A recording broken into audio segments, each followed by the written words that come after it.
Hi friends, எல்லோரும் நல்லா இருக்கீங்களா? இன்றைக்கி நமக்கு ஒரு வருஷமானாலும் கெட்டு போகாத சூப்பரான ஒரு மாங்காய் வச்சு டிஷ் செய்யலாம். அதுவும் இனிப்பான டிஷ்ஷு. அதுக்காக நான் வெந்தயம், கடுகு, அதுக்கப்புறம் பெருங்காய கட்டி நல்லா சூடு பண்ணி எடுக்கிறேங்க. அதுக்கப்புறம் அது ஆறுனதுமே மிக்சியில் போட்டு அரைச்சி எடுத்துடணும். இப்போ நான் ஒரு வடைச்சட்டியில் கொஞ்சம் எண்ணெய் ஊற்றி கடுகு போட்டிருக்கு. அதுக்கப்புறம் 2 வற்றல் மிளகு, கொஞ்சம் கருவேப்பிலை போட்டிருக்கு ஃப்ரெண்ட்ஸ். அதுக்கப்புறம் 1 கிலோ மாங்காய் கட் பண்ணி வச்சுருக்கு. நீங்கள் இந்த தோலெல்லாம் சீவி எடுத்து போட்டோன்னா இதை விட சூப்பராக இருக்கும்.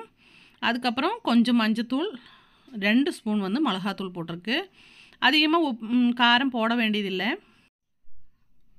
அதுக்கப்புறம் நம்ம நல்லா வணக்கி விட்டுடலாம். நல்லா மிக்ஸ் ஆகிற அளவுக்கு வணக்கி விட்டுடலாம்.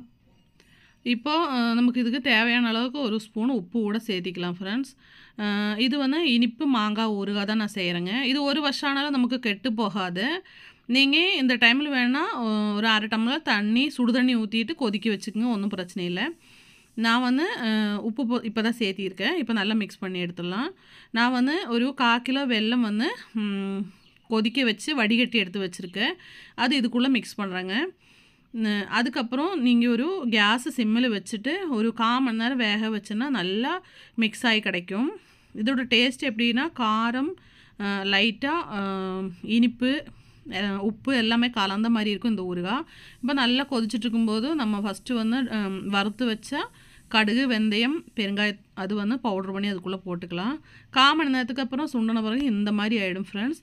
செமையாக இருக்கும். கண்டிப்பாக ஒரு தடவை நீங்கள் ட்ரை பண்ணி பாருங்கள். குழந்தைகளுக்கு ரொம்ப பிடிக்கிற டிஷ்ஷு. ஒரு வருஷமானாலும் கெட்டு போகாது. தேங்க்ஸ் ஃபார் வாட்சிங்.